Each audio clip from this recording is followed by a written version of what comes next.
All right, thanks, Casey. Well, the Blackfeet Nation is looking at the creation of their own national park. MTN's Joe Huizinga shares the environmental economic impact it could have for the tribe and their lands.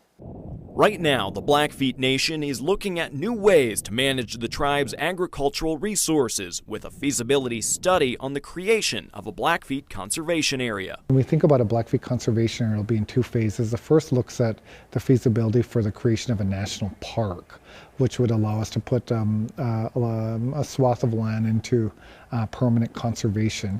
We're also looking at a national prairie land designation that would preserve prairie lands and prairie grasses for rangeland. Establishment of Blackfeet National Park could open the opportunity for the tribe to collect fees from the public to go toward resource management. The possible park area along the border of the Blackfeet Reservation and Glacier National Park would help protect one of the most intact ecosystems in the lower 48 states.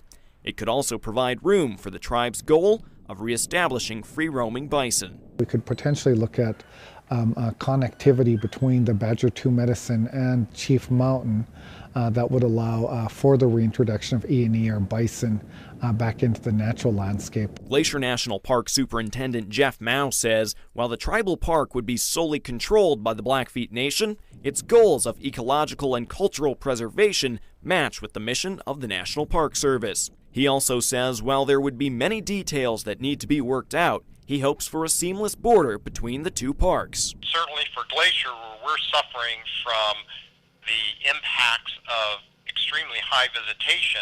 I think having a larger landscape to, provide opportunities for visitors is really a good thing. Along with the goal of a national park, the protection of tribal rangeland is seen as an advantage for production of grass-fed livestock. It'll put the Blackfeet tribe in a position to better market their agriculture products, in this case beef or bison, at a much higher rate. The mission of agricultural and environmental sustainability brings their dream of economic sustainability for the tribe closer to reality. At the end of the day, you're talking about the tribe's ability to really be a sovereign nation, right? To really have the ability to underwrite all of their own functions, management functions, whatever it may be, so that they're not at the behest of cyclical funding or the federal government. The ongoing feasibility study on the future of this landscape is expected to take 12 to 18 months. From the Blackfeet Nation, Joe Huizinga, MTN News.